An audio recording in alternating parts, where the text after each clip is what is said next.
वो यादें जो मेरे रोम रोम में बसी हैं, उन्हें मैं दिल से कैसे निकाल दूं। बचपन के वो पल जो हमने एक साथ बिताए, उन लम्हों की यादें अब भी मेरे रोम रोम में बसी हैं।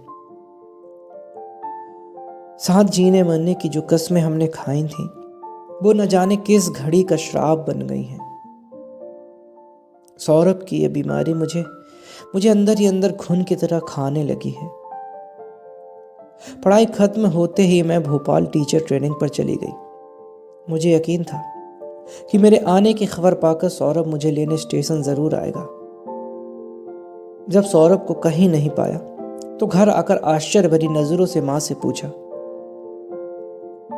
मां ने जो खबर दी उससे मेरे मन में एक अजीब सा तूफान उठने लगा।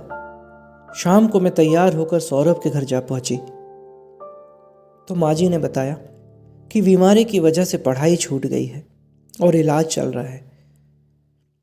सौरभ अपने कमरे में आंखें मूंदे लेटा था।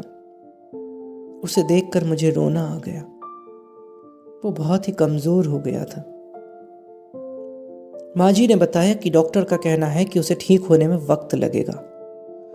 यूं तो टीबी कोई लाइलाज बीमारी नहीं है, फिर भी काफी एहतियात बरतने की जरूरत है। पास पड़ी कुर्सी खींचकर मैं बैठ गई। माँ जी चाय बनाने चली गई। मैंने धीरे से सौरभ का हाथ पकड़ा। उसने आंखें खोली। उन आंखों में न जाने क्या था, बेबसी, इल्तिजा या मासूमियत। मैं उसके हाथों पर सिर रखकर रो पड़ी। सौरभ की धीमी आवाज जैसे दूर कहीं से तैरती आ रही थी। अनु, ऐसे दिल छोटा नहीं करते, सब ठीक हो जाएगा। फिर मैं घर वापस आ गई। मुझे कुछ याद नहीं कैसे चलचित्र की तरह घटनाएं मेरे ऊपर से गुजरती रहीं। समय रेत सा मुट्ठी से फिसलता रहा और मैं उसके साथ बहती रही।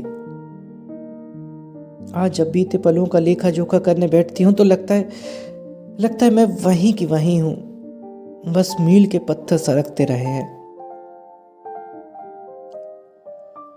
घाटी में अंधेरा घेरता आ रहा था।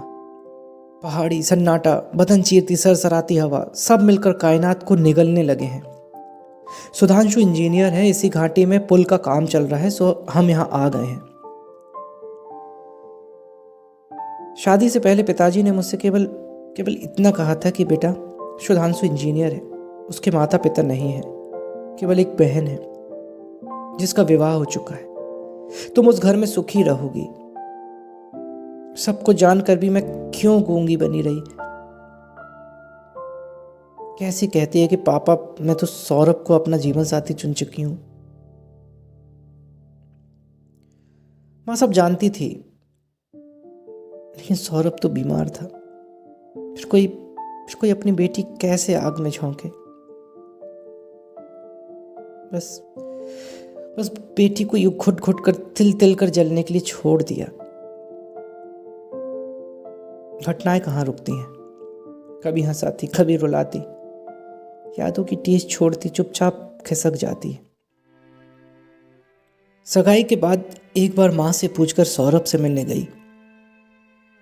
कोई शिकायत, कोई शिकन नहीं थी उसके चेहरे पर। मुस्कुराकर विदा किया था मुझे। मैं ही उसका हाथ पकड़कर बोली थी, हो सके तो मुझे माफ कर देना सौरभ, भूलने की कोशिश करना। कितनी आसानी से सब कह आई थी। जानती हूं कि अतीत को भूलना क्या आसान है।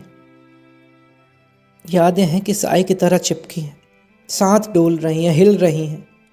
कितनी भी कसकर बंद करें आंखें, पलकों के कोरों से बरबस बाहर आ ही जाती है। आंखों से मोम बनकर टपकते दर्द को जिया है मैंने। तभी इन्होंने धीरे से मेरे कंधे पर हाथ रखकर कहा, अरे अनु, किन ख्यालों में खोई हो। मैं धीरे से उठती हूँ। अपने चेहरे से यादों की धूल झाड़ रसोई में कॉफी बनाने चल दी। जानती हूँ कि ये वे वक्त यादों की किरचें मन को छलनी करती रहेंगी और शूल बनकर हमेशा चुभती रहेंगी। एक कतरा ही सही, आंख में पानी तो रहे, ऐ मोहब्बत तेरे होने की निशानी तो रहे, बस यही सोच के यादों को तेरी दे दी है पनाह। इस नए घर में कोई चीज़ पुरानी तो रहे। तो दोस्तों, अगर आपको ये छोटी सी कहानी पसंद आई हो तो एक लाइक ज़रूर करें। आपका एक लाइक हमें प्रोत्साहित करता है आगे भी ऐसी ही और अच्छी कहानियाँ लाने के लिए। और सब्सक्राइब करें अपने चैनल को ताकि मेरी हर कहानी सबसे पहले आप तक पहुँचे। Thank you.